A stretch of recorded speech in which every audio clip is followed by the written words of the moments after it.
A day in the life of Nalya, sky-touched Duverne, morning, waking to the floating world. The first thing Nalya noticed when she woke up was the weightlessness. Not the complete floating kind, just the subtle sensation of being almost untethered, as though gravity had yet to fully claim her for the day.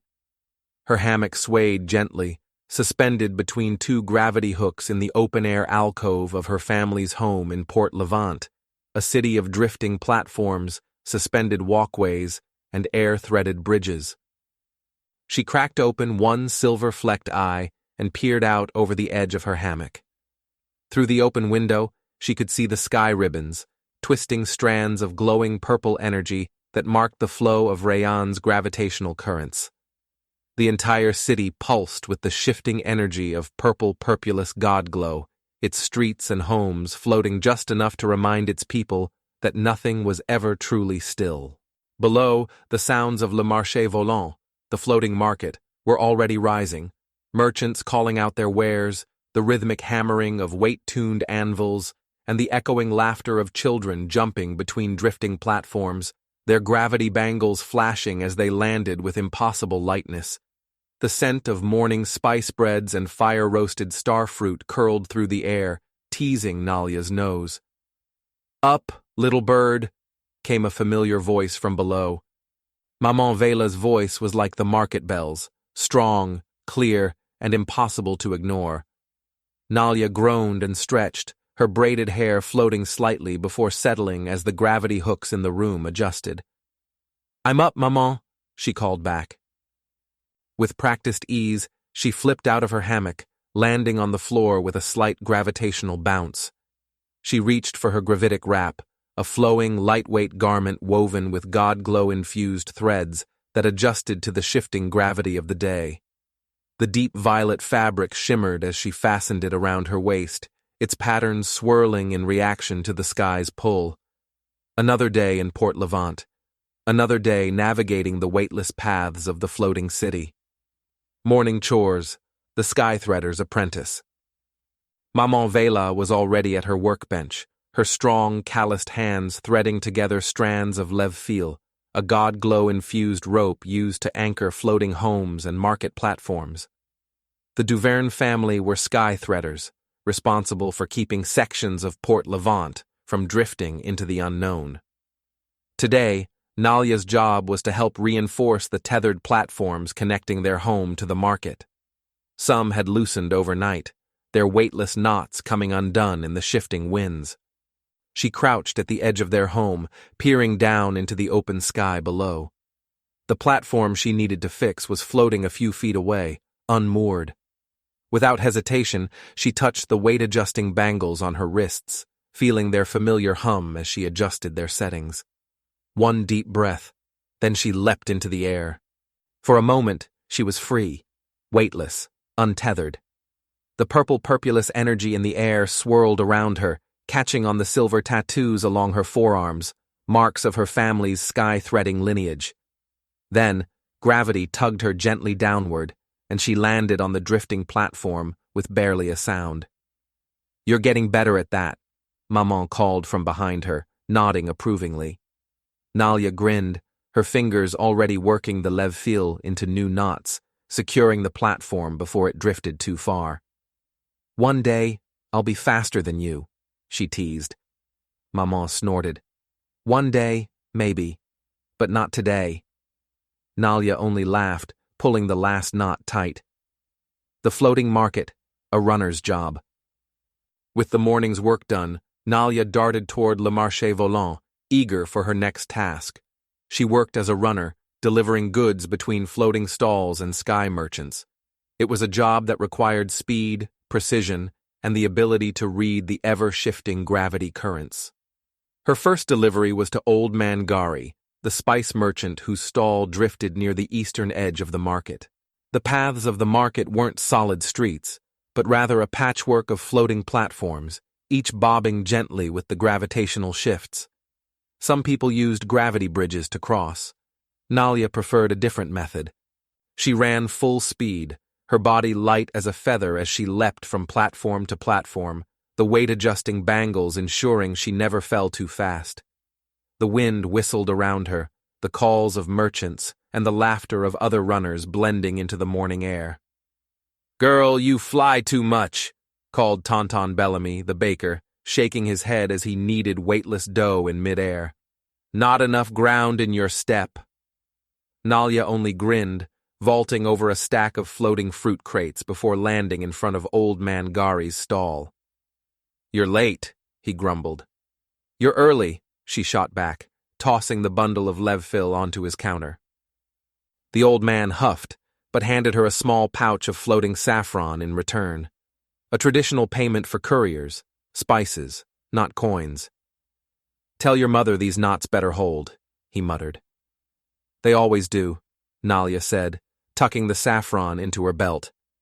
Then she was off again, leaping through the shifting skyways. Midday. Skyfarers and the baptême du vent. By midday, the market's energy had shifted. Skyfarers, the gravity-sailing navigators of Rayan, had gathered near the Grand Ascendancy's lift, preparing their lev halts, gravity ships, for the day's journey. Near them, a group of youths was assembling. The baptême du vent was about to begin. This was the sacred wind baptism, the ritual that marked the passage into adulthood. Each 14-year-old in Port Levant had to take the leap, trusting the gravity of their homeland to catch them. Nalya stood at the edge, watching as the first boy stepped forward. He hesitated for just a moment, then jumped from the platform into the open air. For a breathless second, he plummeted. Then the god-glow-infused currents caught him, slowing his fall, guiding him safely to the lower platforms. Tomorrow, it would be Nalya's turn. Evening. The ancestral ties. As night fell, sky lanterns flickered to life across Port Levant. Tonight was a night of remembrance, a time when families sent lanterns into the sky for those who had drifted beyond this world. Maman handed Nalya a small lantern. For Papa Norin. Her father had been a skyfarer, a navigator of the Lev House, before he was lost to a storm-warped gravity rift. Some said he still sailed the skies, caught between worlds.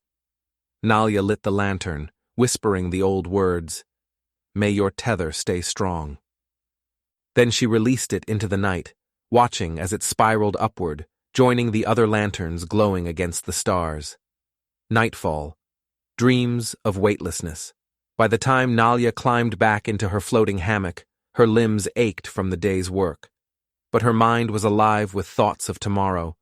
Her baptême du vent was waiting. Would she fall like a stone, or would she fly? She traced the patterns of her sky threader's tattoo, feeling the faint pulse of gravity in her veins. "No," she thought, smiling as she drifted into sleep. "I won't fall. I'll soar."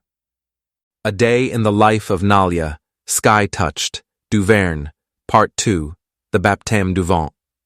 Dawn, the leap approaches. Nalya woke to the sound of wind howling through the gravity spires. For a moment, she wasn't sure if it was the wind or her own heartbeat thundering in her ears. She lay still in her hammock, staring up at the wooden beams of their floating home, where her weightless beads hovered faintly above her braided hair. Today was the day, her baptême du vent. She swung herself upright, her legs feeling heavier than usual, even though she knew the gravity had not changed. Outside, the world was already stirring. The smell of charred starfruit and honey bread drifted in from the market, mixing with the salt-tinged air from the gravity-touched sky currents. "Nalya!" Maman Vela's voice was sharp, urgent. "Wake properly, girl. The winds don't wait for dreamers." "I'm awake," Nalya called back, but her voice felt smaller than usual. She rolled out of her hammock, her feet barely making a sound on the floating planks beneath her. Maman was at the hearth, twisting a coil of levfil rope between her fingers as she watched the wind move beyond the open-air walls of their home. Her mother never worried about the weather, but today there was a tension in her hands, her fingers tightening over the threads. "The sky is restless today," she muttered. Nalya swallowed hard. "Will that be a problem?" Maman turned, fixing her with a steady, knowing gaze. "No, but it means you must be ready for anything. Morning. The path to the Grand Ascendancy. By the time Nalya reached the Grand Ascendancy, the floating spire at the heart of Port Levant, the sky had begun to roil with deep purple clouds. Gravity storms weren't uncommon, especially this high up, but this one was unusually strong. The edges of the floating city drifted slightly out of alignment, some platforms needing extra tethers to keep from shifting too far. The initiates gathered near the ceremonial ledge, their faces ranging from barely concealed terror to over-eager excitement. She spotted Lyrica standing near the edge of the platform, gripping her arms tightly. Lyrica was one of the fastest runners in the Le Marché Volant, known for bounding across floating platforms with fearless ease. But now, her skin was pale, her breathing shallow. Nalya immediately recognized the signs. Panic. Lyrica's hands clenched and unclenched, her normally sharp eyes darting between the platform and the abyss below. Nalya moved closer, gently placing a hand on her shoulder. Lyrica? Her friend flinched, her breath ragged. Nalya squeezed her shoulder, firm and grounding. Hey, look at me. Lyrica did, but her eyes were wide with fear. Nalya, I can't. I thought I could do this, but the wind, it's too strong. The sky is pulling everything too fast. I think if I jump, I'll just... She cut off, her breath coming in short, panicked gasps. Nalya knew this feeling. She'd felt it the first time she misjudged a gravity current, the first time she almost missed a jump and nearly drifted away.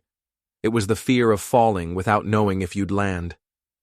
Nalya gently took Lyrica's hands, pressing their palms together. Breathe with me, she said softly. Lyrica gave a sharp shake of her head. I can't. You can, Nalya interrupted. Just follow me, all right? She inhaled, deep and slow, keeping her eyes locked on Lyrica's. Lyrica hesitated, then followed, sucking in a shaky breath. Good, Nalya said. Again. They repeated the motion, breathing in time with the wind, letting its rhythm steady them. When Lyrica's breathing evened out, Nalya squeezed her hands again. You've run across floating stalls since you were 6. I've seen you jump further than this in the market. This? She gestured toward the ledge. This is no different. Lyrica swallowed. But what if the sky carries you further than you ever thought possible? Nalya countered. What if it holds you, and for the first time, you understand why we belong to it? Lyrica hesitated, her fingers tightening around Nalya's. You don't have to do this alone, Nalya continued. Every one of us here is going through the same thing. I am going through the same thing. Lyrica searched her face, then let out a soft, shaky laugh. You? Afraid? I didn't say afraid, Nalya said with a small smile. But I'm sure as hell not fearless. Lyrica exhaled. Some color had returned to her face. Nalya tapped her forehead lightly. You have a tether here, she said, and another one here. She pointed to Lyrica's heart. That means you're already anchored. The wind can take you, but it can't ever lose you. Lyrica nodded slowly, and when Tante Levia called her name, she stepped forward, not without fear, but without hesitation. Nalya watched as Lyrica took the leap, her body stiff for a moment, then easing into the sky's pull. And then she glided down, the wind catching her exactly as it should. Nalya sighed in relief, but before she could process it fully, the elder called her own name. The leap. Nalya stepped forward, her heart pounding so hard she could hear it over the wind. She walked to the very edge of the platform, looking down into the abyss below. The lower city platforms looked impossibly far away. The wind rushed around her, tugging at her braided hair, her weightless beads floating slightly as if they, too, were preparing for flight. She took a slow breath, her fingers brushing the silver tattoos on her forearm, the marks of a sky-threader's lineage. Then, she closed her eyes and stepped forward. The world ripped away. She was falling, faster than she thought possible. The wind roared too loud in her ears. Gravity grabbed her too hard, pulling her down, down, down. Then, a shift. Something pushed against her skin, like unseen hands pressing against her ribs, her arms, her legs. She angled her arms, adjusting. The currents caught her, but not fully. She was still falling too fast. For a brief, heart-stopping moment, panic gripped her. Then she remembered her own words to Lyrica. "The wind can take you, but it can't ever lose you." She stopped fighting the air. She moved with it. Her body adjusted, shifting into the right current. The wind wrapped around her, guiding her, cradling her weight. The fall became a glide. The wind twisted around her, carrying her in slow, spiraling currents. She opened her eyes. She wasn't just falling. She was flying. And for the first time, she understood why they belonged to the sky. The sky feast of the newly named. The moment Nalya's feet touched the ground, the city of Port Levant came alive with cheers, music, and the rhythmic drumming of celebration. She had done it. They had all done it. The newly named had trusted the baptême du vent, had thrown themselves into the sky's embrace, and had been caught, not lost. Wind chimes woven with purple-purpulous god-glow threads rang overhead, their tones shifting as the gravity currents fluctuated. The very air shimmered, tinged with the same energy that had cushioned their fall, as if the sky itself was acknowledging their return to solid ground. "You flew!" Before Nalya could even catch her breath, Lyrica barreled into her, wrapping her in a fierce hug. Her friend's usual quick-footed grace had given way to breathless excitement, her braids floating slightly from the residual charge of the god glow in the air. "I thought you were going to disappear into the clouds for a second." "I thought so too," Nalya gasped between laughter, her heart still thrumming with the weightlessness of the fall. Jarrell appeared next, shaking his head with a wide grin. "Well, you didn't. And now, it's time for what really matters." He motioned toward the Le Marché Volant, where tables stretched across the largest tethered platforms, steam rising from massive clay pots. "Feast first, dancing after, unless you think you're too lightheaded to eat." Nalya's stomach, still twisted from the thrill of the leap, rumbled in response. She rolled her eyes at Jarrell. "I could eat the whole sky." "Then let's start with the part that's already cooked," Lyrica teased, grabbing Nalya's hand and pulling her toward the celebration. The banquet beneath the sky. The Le Marché Volant, normally filled with merchants and traders haggling over wares, had transformed. Instead of shouting vendors and swift-footed couriers, the market hummed with laughter and music, with the rich scent of slow-cooked dishes curling into the cool night air. The platforms, usually shifting slightly with the tug of gravity currents, had been reinforced with thick lev-fill tethers, creating a single vast space where the people of Port Levant could gather without fear of drifting apart. God-glow lanterns, glowing in soft purples and deep blues, floated freely above the tables, their light adjusting with the pull of the sky. The air around them carried a faint magnetism, a lingering pulse from the God-glow veins that ran through the city, the same veins that had cushioned their fall and made their leap possible. Maman Vela led Nalya to a long table near the center, where a steaming bowl was set before her, the scent alone making her mouth water.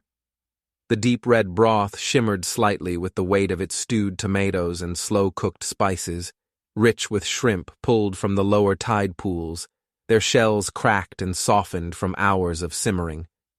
Gumbo, the dish of those who moved with the wind, but always found their way back to the ground.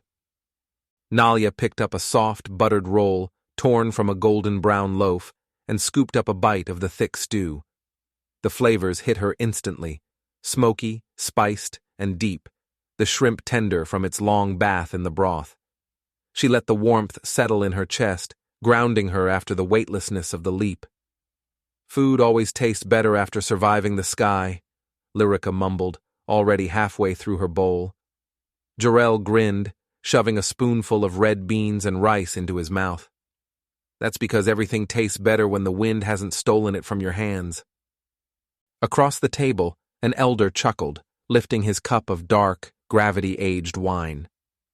"Eat well, sky-touched," he said to Nalya, his voice thick with the depth of many seasons. "The wind has given you its name, but the ground will remind you where you stand." Nalya dipped her head in thanks, taking another bite, feeling the heat of the spices balance the cool, electric hum of the god glow still in her veins. Further down the table, massive iron pots bubbled with jambalaya, the rice glistening with slow-cooked herbs, each grain slightly lightened by the god glow-infused steam.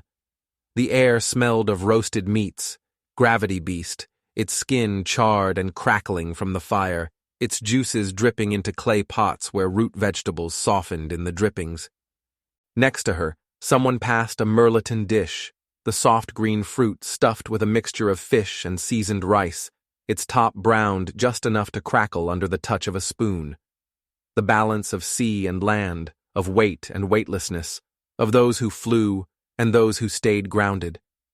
Nalya ate until she was full, until the residual ache from the fall had faded into something warm, something settled, something real. The dance of the windwalkers. By the time the meal had been finished, when the last bites of crispy beignets dusted with star sugar had been savored, the rhythm of the drums changed. The skyfarers had brought out their instruments, and with them, the song of the wind. The drums were deep, steady, like the pull of gravity itself. The strings came next, weaving through the air like god-glow currents, pulling people forward, calling them into movement. Nalya was already on her feet before she could think twice. She had always loved the danse levitante, the dance that belonged to those who knew how to move with the wind, not against it. But tonight, it was different. Tonight, she was sky-touched. She stepped into the circle, her body still remembering the feeling of the fall, the weightlessness, the way the sky had let her go and then caught her again. The music swelled, and she moved. Her steps followed the rhythm of the gravity shifts beneath her, the subtle pull of the god-glow currents in the air, making it easier to move, to lift, to twist in time with the music. She wasn't alone. The other newly named joined her, their bodies graceful and fearless, their movements synchronized as if they had never stopped falling. She saw the elders clapping along, their eyes knowing, their smiles wide. She saw the younger children watching with bright, eager gazes, knowing that one day they too would take the leap, that they too would move like this. She saw Maman, watching with pride, her arms folded but her face soft. And when she looked up, she saw the sky lanterns rising, their soft purple glow carrying the names of the newly named into the sky. The wind had caught her, the sky had named her, and now she danced because she belonged to it. The crosswinds. The stars were still visible when Nalya slipped out of her hammock. The celebrations had lasted deep into the night, but now, as dawn's first light crept over Port Levant, she needed space to think. The city felt different. Or maybe she did. She walked barefoot across the wooden planks of her family's floating home, the cool wind stirring the god-glow-infused chimes that hung from the rafters. They rang softly in response, their tones shifting as a gravity current passed through. Beyond the market, the city stretched into the sky, its platforms tethered by lev-fil ropes, its drifting buildings caught between motion and stillness. Above her, the Grand Ascendancy's spire loomed, its highest levels reserved for the scholars and military leaders who controlled Rayon's fate. Nalya exhaled slowly. She had taken the baptême du vent, had flown, had survived, had been named by the sky. But now what? For the first time, she had a choice, and the weight of it felt heavier than gravity itself. The path of the scholar. Maman had told her that a representative from the etheric academies had been asking for her. Nalya had barely believed it at first. The academies were for the elite, the children of scholars and engineers, those born into knowledge, those who had the time and money to dedicate themselves to study. They weren't for people like her, from places like this. But she knew she was smart. She had always been quick to understand the way God-glow currents moved, how lev-filled tethers adjusted with weight shifts, how the floating platforms of Port Levant stayed stable despite the ever-changing pull of gravity. If she joined the academies, she could learn more. So much more. She could study the deep mysteries of purple-purpulous God-glow, learn how to shape gravity itself the way the greatest scholars did. She could become an etheric engineer, designing floating cities, skyships, and gravity-bound technologies that would change the future of Rayan. It was an incredible opportunity, but it would be an uphill battle. The academies were expensive. Even if she managed to earn a sponsorship, she would still need to send money home. Her family couldn't afford to lose her completely. Then there was the matter of fitting in. She had heard stories of Port Levant students who had tried before. They had been treated as outsiders, their accents mocked, their backgrounds seen as a stain rather than a strength. Even if she outperformed her peers, there would always be those who believed she didn't belong. Could she fight against that? Could she survive in a world where knowledge was currency and she was already in debt? And even if she succeeded, what then? Would she ever be able to return to Port Levant as one of its own? Or would she become like those who had left before her, too changed by the sky to ever touch the ground again? The path of the warrior. The sky guard had noticed her too. A recruiter had spoken to Maman during the feast, said they were always looking for talent from the lower districts, and Nalya had felt something stir inside her at the thought. To fly with the sky guard, not just for a single leap, but every day, soaring through the God-glow currents, feeling the wind press against her skin as she patrolled the sky. To fight, not in the dirt, not weighed down by the expectations of others, but above it all, untethered, unstoppable. The best of the Sky Guard became gravity lancers, warriors who wielded weapons woven with God-glow, who could shift their weight mid-air, who could fall like lightning and rise like a storm. But the Sky Guard wasn't just adventure and flight. It was also danger. Lower district recruits were given the hardest, deadliest assignments. She would have to prove herself over and over again, not just in training, but in real battles, real missions where failure meant falling for real. And then there was the truth she couldn't ignore. The Sky Guard wasn't free. She would belong to it, body and soul. She would fight for Rayan's laws, for the nobility who still looked down on her home. She might be sent to enforce orders she didn't believe in, to subdue people like her own. Could she live with that? Could she put on the armor, carry the spear, and serve a cause that might never serve her in return? The weight of choice. Nalya sat at the edge of the platform, her legs dangling over the abyss, the wind tugging at her as if testing her resolve. The city stretched below, both full of possibility and impossibility. She closed her eyes and breathed. This was the real test, not the leap itself, but what came after. The choice that would define her, knowledge or power, freedom or security, the sky or the ground. She traced the fresh ink of her sky-touched tattoo, feeling the warmth of it. The wind had caught her once. Now, it was up to her where it would take her next. The weight of the sky. The sky was still a deep shade of violet when Nalya left her family's home, the soft hum of God-glow currents drifting through the air. She moved quietly, stepping barefoot onto the wooden beams of the lower platform, the cool planks solid beneath her feet, despite the way they swayed gently with the pull of gravity. Port Levant was still waking. The scent of charred wood and morning spiced tea curled through the streets, and from somewhere below, she could hear the voices of the early market workers securing their stalls with lev-filled tethers. Normally, she would have joined them. But today, she needed to think. She had barely slept. Her mind had been whispering choices to her all night, turning over each option, weighing the risks, the rewards, the things she would gain, and the things she might lose. The etheric academies, the Sky Guard. Two paths stretching before her, both promising to pull her away from everything she had known. The scholars of the sky. She had never thought she would have the chance to study at an etheric academy. The grand ascendancy loomed over Port Levant, its highest towers drifting in the upper gravity currents, reserved for scholars and engineers who studied the laws of the sky. Nalya had always watched them from below, wondering what it would be like to walk their halls, to stand among those who understood the secret language of gravity. And now, there was a chance she could. Her leap had been noticed. Some scholar, some high-minded thinker in one of those floating towers, had seen her skill, her balance, the way she had adjusted to the wind with an instinct that couldn't be taught. If she joined them, she could learn the science behind the movements she had always felt. She could understand the pull of God-glow, the way it shaped the currents that held Rayan together. She could build something greater than herself.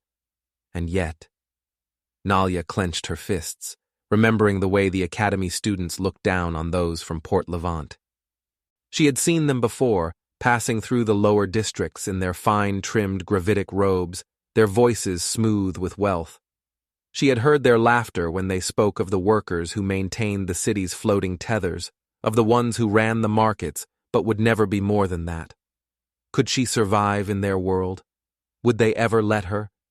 A sponsorship might get her through the academy doors, but it wouldn't change the fact that she was an outsider, a girl from the market streets who had never studied in a scholar's hall. They would expect her to fail. And worse, if she did succeed, would she still belong to Port Levant when she was done? Or would the sky pull her so far away that she could never return, the soldiers of the wind? Nalya turned her eyes east, where the Skyguard training grounds floated beyond the city's edge. If the academies represented the mind of Rayan, then the Skyguard was its sword. She had heard the recruiters talk before, wandering the lower districts, looking for those with talent, those who had no other options. The wind takes, the wind defends. That was what they said. It was tempting. To be a gravity lancer, one of the elite warriors who could move through the air as easily as walking, who wielded spears that could bend weight and motion with a flick of the wrist. She imagined herself in the sky again, not just for a single leap, but every day, soaring through the God-glow currents, patrolling the edges of Rayan's dominion.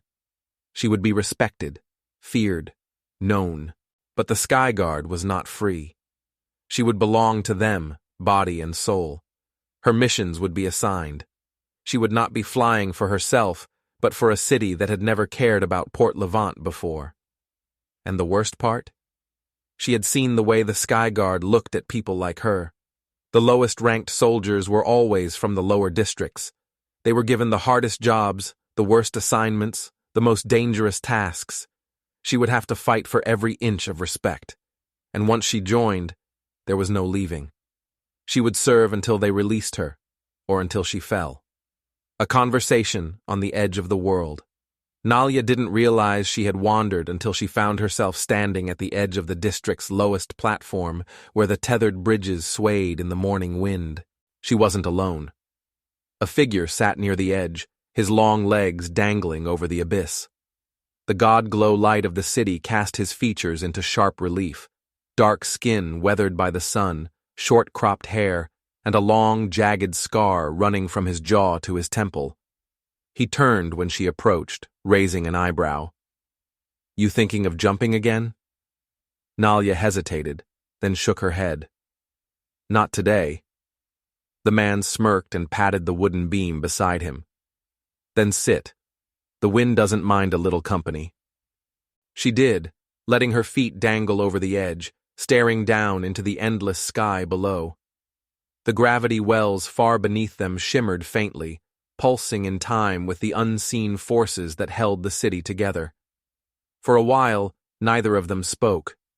Then, the man exhaled slowly and asked, "You one of the newly named?" "Yeah," Nalya said. He nodded. "Skyguard or Academy?" Nalya stiffened. "How did you—" He chuckled. "Because that's the real choice, isn't it? That's why you're out here, watching the wind like it has answers." She swallowed, glancing sideways at him. "Did you have to make the choice too?" He tilted his head, considering. "Once. but the choice was made for me. He tapped the scar on his face. Skyguard recruit, class of 27. Survived 2 years before they decided I wasn't worth keeping. Nalya's stomach twisted. They let you go? They dropped me, he corrected. Sent me back down here when I was no longer useful. He stretched his arms behind his head. That's the thing about the guard. They take, but they don't keep. Unless you prove yourself, unless you make yourself indispensable. Nalya stared out at the horizon. And the academies? The man huffed. They're worse in a different way. I've seen good minds crushed under all that weight. People who could have changed the world, but they never had the right name, the right background. She clenched her fists. So you're saying I'll fail no matter what I pick? He studied her, his expression unreadable. I'm saying the sky doesn't care where you come from, but the people who rule it do. He shrugged. You can fight for a place in it, or you can learn how to bend it to your will. Nalya frowned. And which one would you pick? The man grinned, standing. That's not for me to say. He dusted off his hands and turned toward the city. But whatever you do, Sky touched, don't let them decide for you. Nalya sat there long after he left, watching the sky shift with the rising sun. The choice was still hers, and soon she would make it. The ones the wind took, the sky wept, not with rain, nor with thunder, but with the low, keening wail of the wind, rattling through Levfil tethers, whispering through the market stalls, curling around the city's bridges like a voice calling for what had been lost. The ceremony of the lost had begun at sunset.